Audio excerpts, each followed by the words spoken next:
Take a listen here. This is on Get Up. This is Windhorst talking about the Lakers situation and where the priority is today. There is no update, Dan. Okay. LeBron is continuing to watch, but he is still under contract for $53 million, which makes, no matter what anything is said, both verbally or non-verbally, his likelihood of remaining a Laker. I can't emphasize what I'm about to say enough.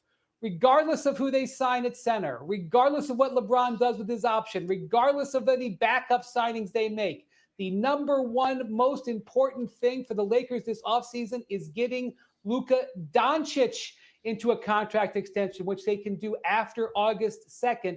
And I'm going to sound this warning now. He's probably not going to sign August 2nd. He's going to be playing with the Slovenian national team until mid-September, and he may not entertain that even issue until he comes back to the U.S. at that time. So it could be a long wait, but make no mistake, this offseason is not about LeBron for the Lakers. It is about Luka. All right. You can't be any more, obviously he's not mixing his words. I like how he said too. He's like, I cannot be any more clear. The number one priority for the Lakers this offseason is Luka.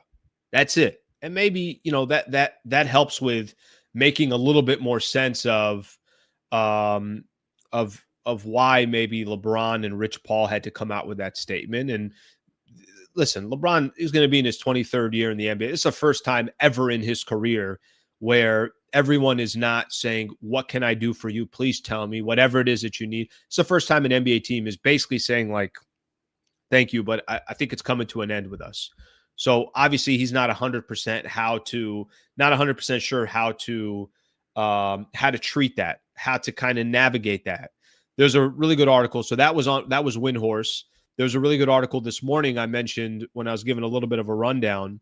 And it was with, let me do this. It was with Ramona Shelburne and Brian Windhorst. I'll read the title of it here. It's not crazy long. Probably takes 5 minutes to read or so. Really good article. Really good insight. It says LeBron James to Luka Doncic inside the most delicate superstar transition in NBA history. And basically it starts off with, if you guys remember, a couple of days after the Lakers were eliminated, there was some video of JJ Redick, Rob Pelinka, and Luka Doncic all getting together at a restaurant. It's called Craig's Restaurant on Melrose Avenue in West Hollywood. And you see them all leaving. And whatever that conversation was, it was. But the point that they were trying to make is that was a specific dinner to talk to Luka, his future, vision of the team, where the franchise is going. And that's, I think it's clear that that's becoming more and more apparent that LeBron's not a part of that. Nothing LeBron did wrong. LeBron's not 30 years old and the Lakers aren't interested. It just clearly has to do with the timeline, a 14-year different timeline. And how that all plays out when the dust settles, I don't know. We'll have to kind of wait and see. But I thought the sound clip was really, really good from Brian Windhorst. I think the idea of the number one priority for the Lakers is Luka Doncic is very, very, it's common sense. It's not, breaking news. It's exactly what the franchise should be doing. And that's exactly what the Lakers are doing. They're prioritizing Luka Doncic. What does it mean for the immediate future as far as the Lakers? And what does it mean for their chances of competing this year or next year? I think it's going to take a second. I think it's going to take a second for them to figure it all out. I think their, ultimate dream, one of these stars, namely somebody like Giannis, decides at some point, you know what, I'm not happy in Milwaukee. I want out. And if he wants out, the Lakers will be ready to go. And they're going to hope that they have the proper assets and the proper salaries to match and then give him whatever the hell he wants from 2027 moving forward. Is that likely to happen? I don't know. I have no idea. But that seems to be how the Lakers, you can tell, their number one priority right now is we're going to prioritize around Luka. We're going to keep cap space available. We're going to put ourselves in a position where when a superstar is available, we're going to try to pounce on him. And if they do, then they'll team up Luka with another superstar. And then there's your future for the Lakers for the next 5+ years or whatever that's going to be. Okay, let's take a look at some of the comments. We'll start reading some of these things here. Now, I missed a lot of them here. So I'm going to be kind of going backwards a little bit. Good morning, Slee. think Mark Walter will have the final say. And when can the Lakers start utilizing his resources? Keep doing your thing. Love the show. Thank you, Will. I appreciate you, brother. I got to be honest. I find it hard to believe that his fingerprints are not already on the franchise. I find it hard to believe. I said this to you guys, and whether this is fair or not, but this is just how my mind thinks, and I'm sure there's a lot of other people out there. Every single thing the Lakers do now, in the back of your mind, you're saying to yourself, "Oh, well, that must be new ownership." Lakers traded in the draft. They go from 55 to 45, 45 to 36. They had to give cash and that pick in order to move up to get Thero. And the only thing that I was thinking in my head, I'm like, oh, well, they did this because of new ownership. I don't know if that's the case. I really have no idea if that's the case. The fact that the Lakers gave LeBron, no, we're not going to extend you any further. This is going to be the final year. You're on a final, the final year of your contract. I'm just assuming in my head, oh, well, that must be new ownership. Prioritizing cap space and saying to themselves that we don't have to keep chasing our own tail and try to win every single year. That's not possible. And by trying to win every single year, really what you're doing is you're hurting yourself from building something sustainable. I'm just going to assume that's new ownership. So I do understand, and I read the article yesterday. Sammy was on, and we were talking a little bit about, I think it's at least for the next 5 years, the Buss family is going to be involved. Jeannie will still be the governor, all that stuff. You could put whatever you want on paper. You could release whatever you want to the public. Why would new ownership take over and pay a $10 billion valuation to go sit on the sidelines for 5 years until the Buss family is ready to, give up the franchise and say, okay, now here are the keys? I just don't think that's how that works. I don't. I got something else on ownership group that I'm going to talk about when I'm comparing the Lakers and the Clippers. So we'll do that in just a second as well. Lakers are making some stupid decisions. I don't know if they are, Steve. I got to be honest with you. Let me tell you what I think would be a stupid decision. I think a stupid decision would be, well, we got to trade Austin Reeves and we're not even getting the right value back, but we're just going to trade him because we marginally improve. And then let's trade Dalton Connect and our first rounder because we get just a little bit better as well. And then you start looking at, all right, do you have any assets left? Or Rui is traded with blah, blah, blah, and it's too much to go get Andrew Wiggins. And do you have any assets left?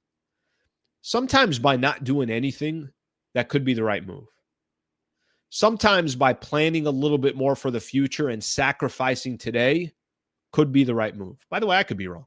Maybe, for all I know, I'm going to come back on the show on Monday and Lakers were super aggressive and made moves and traded all those players away.